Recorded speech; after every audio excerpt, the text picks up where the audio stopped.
Time for Alamogordo Town News on Crazy Radio. I'm Anthony Lucero. When it comes to news on 95.1 FM, weather always comes first.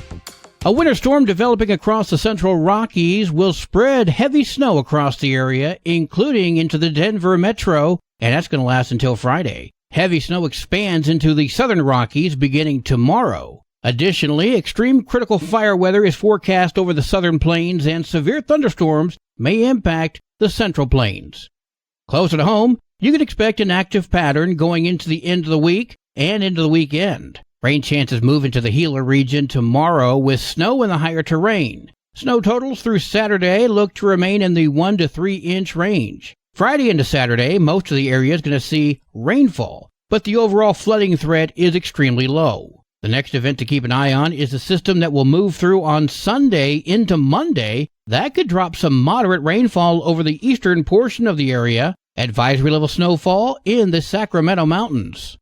We'll have another look at the weather following this news.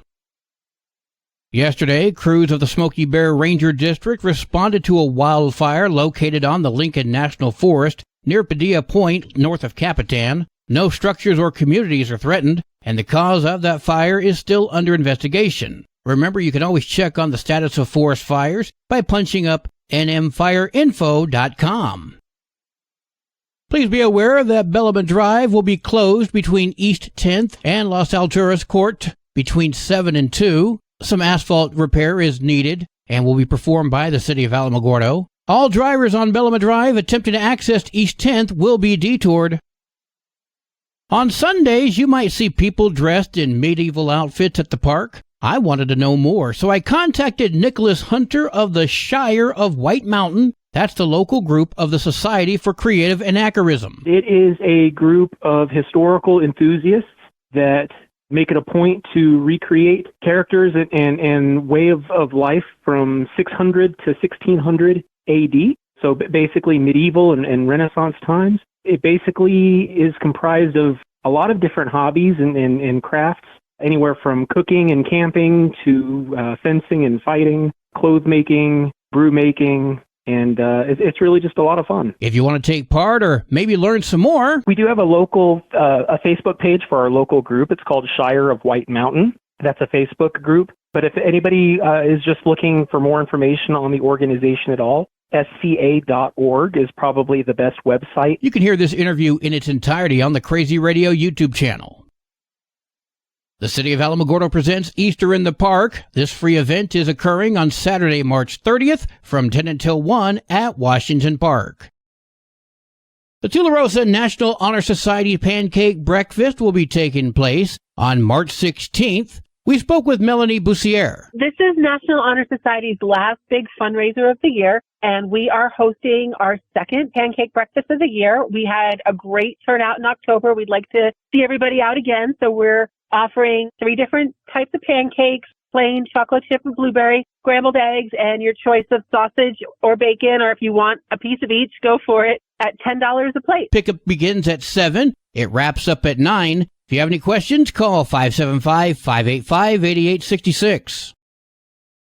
Saturday, March 16th is a day of community service and fun as volunteers are called for to have a day of cleaning and painting at the Alameda Park Zoo. Sarah Moody told me what a person's going to need. They're going to have to make sure they have water, work gloves, clothes that can get dirty, and a good attitude. That's Saturday, March 16th, 1 to 4. See the zoo Facebook page for details.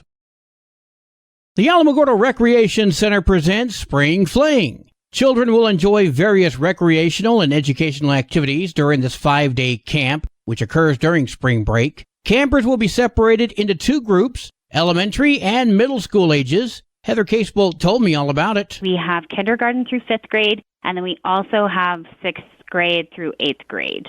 Those are $100 per kid per week. They each have a field trip planned. They'll do a game club, an art club. They'll go outside, play sports. We play in the gym. So we just try to keep them really active, doing a bunch of different activities. Now, kids must bring their own lunches, but an afternoon snack will be provided. 575-439-4142 if you want some more info. The Otero County Cooperative Extension Service presents the Kitchen Creation. diabetes cooking classes in the month of April. I spoke with Kelly Knight. Well, the classes will be every Thursday afternoon in April. We'll start at 4 o'clock.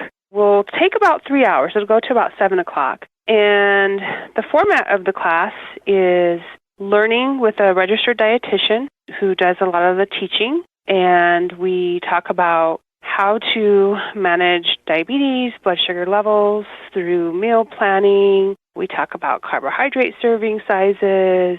We talk about how to plan food groups for the management of blood sugar levels. The classes will take place every Thursday evening from 4 until 7 at the Extension office throughout the month of April. Classes are free, but seating is limited. For more information, 575-437-0231 or kitchencreations.nmsu.edu.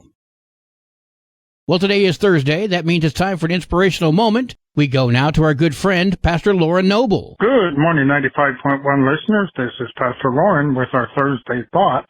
Oftentimes we hear, well, if, or but if I would not have done this, or well, if I had done this, fill in the blank on those, or if I would not have done that, whatever that may be, but if I had, and we can make a long list on ifs and buts. Well, if I would have done this, if I would not have done that, if I would have done something else, we can make a whole long list of those things. And I know most of us can. I look back at my life and think, well, of looking at it from hindsight, thinking, well, if I would have did this. But hindsight is always much clearer than foresight is. So maybe we made the best decision we knew how to at the time, and we can look back at it now and make better decisions in the future because we learned a lesson, or hopefully we did. I know it took me a long time to learn some lessons in life, and it finally sunk through my thick skull, but we hope that we can always make better decisions by looking at the past and not get too caught up into the what-ifs and the well-ifs and the but-ifs, because that's mostly speculation on our part or hopeful thinking. Let me say a prayer for us. Lord, help us not to get caught up in the well-ifs or the but-ifs or I thinks or a lot of things that are just causing speculation or cause us to focus on the past, and we certainly want to focus there, but we need to learn from it and move on and accept what is and make better decisions in the future if we can. Amen. Until we meet up on the airwaves again, blessings to you. News from around the state in just a moment. This is Alamogordo Town News on Crazy Radio. I'm Anthony Lucero. Directory Plus is the right size book. It's the book if you need a phone book. That's what just one person has to say about Directory Plus. With its red cover, features, colorful yellow pages, and lots more, it's no wonder people all over use Directory Plus. It has so much more information. You can cross-check phone numbers or addresses or pretty much anything. Look on the plus side, Directory Plus. I'm a big fan of Directory Plus. Local news from local perspectives from local voices. AlamogordoTownNews.com. Local sports, local events, and local happenings, and more. Owned and operated by Second Life Media. We are Otero County. AlamogordoTownNews.com. Heard daily on Crazy KALH Radio 95.1. I heard my mom screaming for 911. Thought he was legs, and I started running, and I kept telling him, please wake up, just look at me. And he wouldn't wake up, and he was breathing. Danica Jackson, the mother whose son passed away after he was mauled by dogs at his grandmother's Donna Ana County home in 2021, appeared before the court yesterday. I am sorry. I'm still sorry. I'll be sorry every day of my life. I'll question everything the rest of my life. But my life is not the same as a shell of what it was. Jackson and two other family members had been indicted in connection to the boy's death in August of 2022. Jackson was facing a charge of child abuse resulting in death. Her son Avery was flown to El Paso Children's Hospital with wounds to his neck and chest. Unfortunately, he was not able to survive those injuries. The dogs were euthanized following the attack. Jackson was ultimately found not guilty by the Las Cruces jury. A sentencing date has been set for Hannah Gutierrez-Reed. She's the armorer on the Rust movie set, whom a jury convicted of involuntary manslaughter last week. We find the defendant, Hannah Gutierrez, guilty of involuntary manslaughter as charged in count 1. After the judge read the verdict, Gutierrez-Reed was taken into custody. This all centers around the 2021 deadly shooting on the set of the movie Rust, which was being filmed in Santa Fe at the time. A live round was used on set and in the gun fired by actor Alec Baldwin during a rehearsal, which struck and killed cinematographer Helena Hutchins. The sentencing is set for April 15th at 10 a.m. Judge Mary Marlowe Sommer will preside over that sentencing, and Gutierrez-Reed faces up to 18 months in prison. In my opinion, this guilty conviction will simply keep the heat off of Baldwin. You know, the guy who didn't check his own gun and pulled the trigger, killing somebody. The killing of a New Mexico State police officer could have been avoided. That's the conclusion of a New Mexico State Police report, which states slain Officer Darian Jarrett should have never been brought into the dangerous federal drug stop. Months after Officer Darian Jarrett was shot to death in 2021 by a known drug dealer, NMSP formed an investigative team to look deeper into what exactly happened. Those findings suggest poor communication with the feds, which ultimately led to the deadly shooting. Within moments of a 2021 traffic stop on I-10, State Police Officer Darian Jarrett was killed, and a confusing narrative about how the stop unfolded would follow. The 28-year-old officer was shot to death by Omar Cueva, a drug dealer at the center of a federal investigation. The NMSP investigation calls out Homeland Security investigation for the events leading up to the shooting, stating HSI had a flawed tactical plan made worse with bad communication. When HSI planned to arrest Cueva, they also brought in a state police